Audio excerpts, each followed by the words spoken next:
The secret to self-control. In 1971, as the Vietnam War was heading into its 16th year, Congressman Robert Steele from Connecticut and Morgan Murphy from Illinois made a discovery that stunned the American public.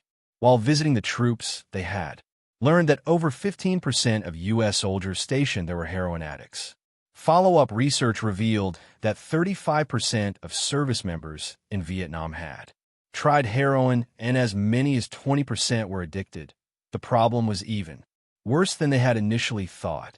The discovery led to a flurry of activity in Washington, including the creation of the Special Action Office of Drug Abuse Prevention under President Nixon to promote prevention and rehabilitation and to track addicted service members. When they returned home, Lee Robbins was one of the researchers in charge. In a finding that completely upended the accepted beliefs about addiction, Robbins found that when soldiers who had been heroin users returned home, only 5% of them became re-addicted within a year, and just 12% relapsed within 3 years. In other words, approximately 9 out of 10 soldiers who used heroin in Vietnam eliminated their addiction nearly overnight. This finding contradicted the prevailing view at the time, which considered heroin addiction to be a permanent and irreversible condition. Instead, Robbins revealed that addictions could spontaneously dissolve if there was a radical change in the environment. In Vietnam, soldiers spent all day surrounded by cues triggering heroin use. It was easy to access. They were engulfed by the constant stress of war. They built friendships with fellow soldiers who were also heroin users, and they were thousands of miles from home. Once a soldier returned to the United States, though, he found himself in an environment devoid of those triggers. When the context changed, so did the habit. Compare this situation to that of a typical drug user.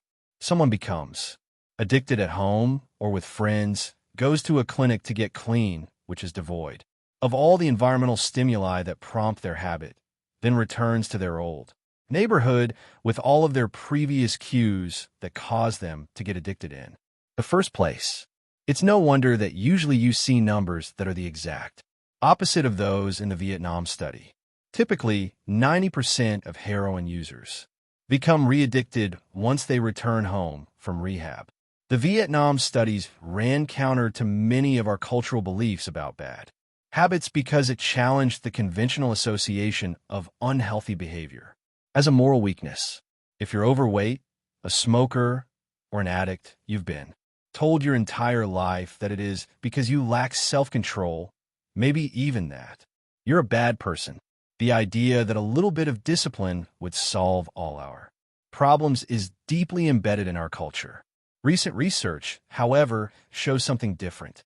When scientists analyze people who appear to have tremendous self-control, it turns out those individuals aren't all that different from those who are struggling.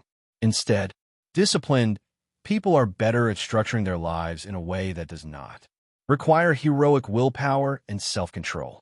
In other words, they spend less time in tempting situations. The people with the best self-control are typically the ones who need to use it the least. It's easier to practice self-restraint when you don't have to use it very often. So, yes, perseverance, grit, and willpower are essential to success, but the way to improve these qualities is not by wishing you were a more disciplined person, but by creating a more disciplined environment. This counterintuitive idea makes even more sense once you understand what happens when a habit is formed in the brain, a habit that has been encoded in. The mind is ready to be used whenever the relevant situation arises. When Patty Olwell, a therapist from Austin, Texas, started smoking, she would often light up while riding horses with a friend. Eventually, she quit smoking and avoided it. For years, she had also stopped riding. Decades later, she hopped on a horse again and found herself craving a cigarette for the first time in forever. The cues were still internalized. She just hadn't been exposed to them in a long time. Once a habit has been encoded, the urge to act follows whenever the environmental cues reappear. This is one reason behavior change techniques can backfire. Shaming obese people with weight loss presentations can make them feel stressed, and as a result, many people return to their favorite coping strategy. Overeating. Showing pictures of blackened lungs to smokers leads to higher levels of anxiety, which drives many people to reach for a cigarette. If you're not careful about cues, you can cause the very behavior you want to stop. Bad habits are autocatalytic. The process feeds itself. They foster the feelings. They try to numb.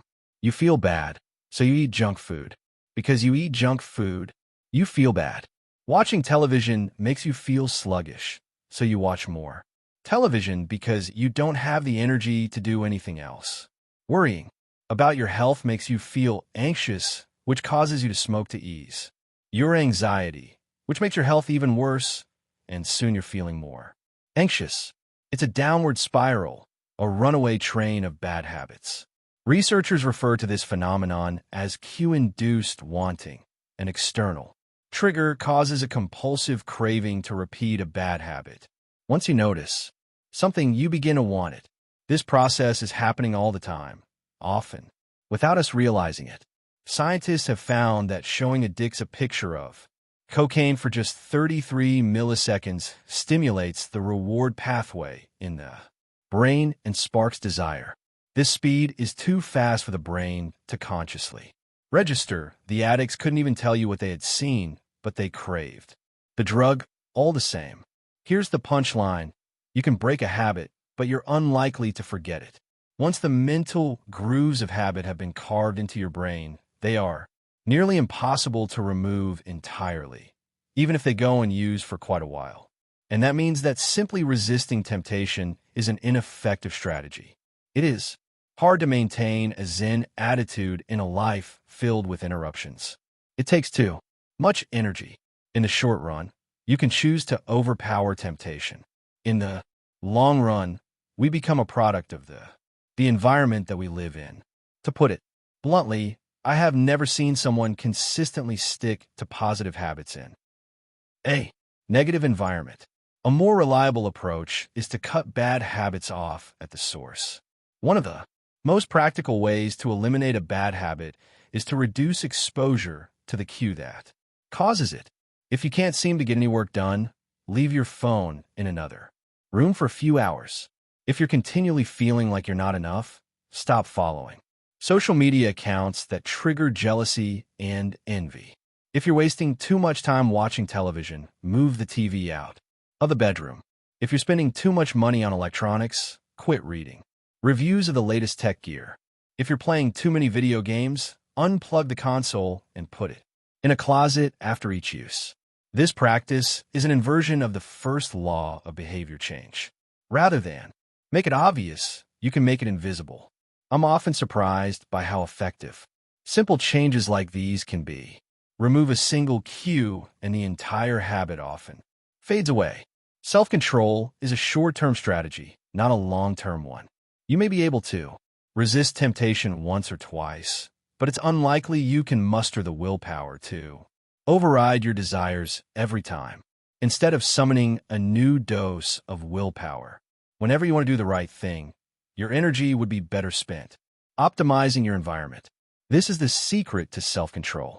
Make the cues of your good habits obvious and the cues of your bad habits invisible. Chapter summary. The inversion of the first law of behavior change is make it invisible. Once a habit is formed, it is unlikely to be forgotten. People with high self-control tend to spend less time in tempting situations. It's easier to avoid temptation than resist it. One of the most practical ways to eliminate a bad habit is to reduce exposure to the cue that causes it. Self-control is a short-term strategy, not a long-term one.